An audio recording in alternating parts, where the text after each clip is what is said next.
In game theory, there are two kinds of games. There are finite games and there are infinite games. And this is how you're going to change your perspective, right? A finite game is defined as known players, fixed rules, and an agreed upon objective.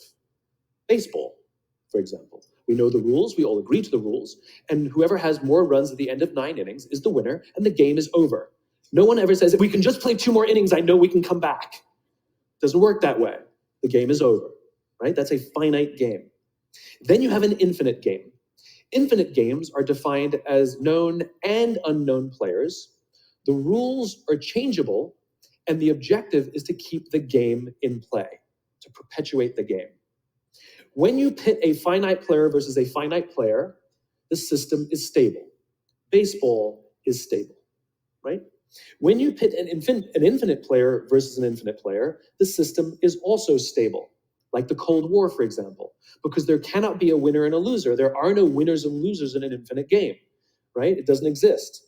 And because there are no winners or losers, what ends up happening in the infinite contest is players drop out when they run out of the will or the resources to play. But there's no winners or losers. Problems arise when you pit a finite player versus an infinite player, because a finite player is playing to win, and an infinite player is playing to keep the game going, right? This is what happened to us in Vietnam. We were playing to win, and the Vietnamese were fighting for their lives. We were the ones who got stuck in quagmire. This is the Soviet Union and Afghanistan.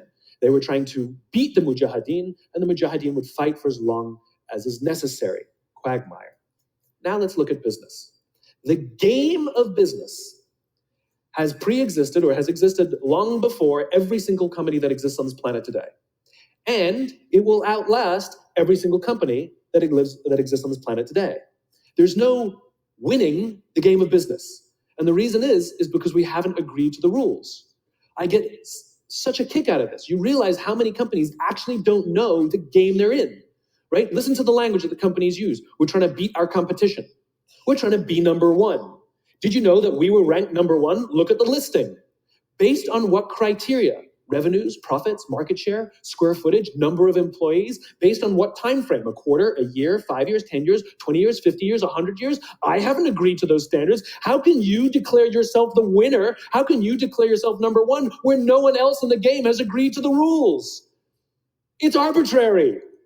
There's no winning because there's no end. In other words, companies are playing finite games. Listen to their language. They're trying to beat their competition. What does that even mean? It's the leaders and the companies that understand the game that they're in and organize their resources and their decision-making around the infinite contest that outlast and frustrate their competition. All the companies that we refer to as the exceptions, Southwest Airlines, Apple Computers, Harley-Davidson, they're the exception. No, they're playing the infinite contest. They frustrate their competition, is what happens.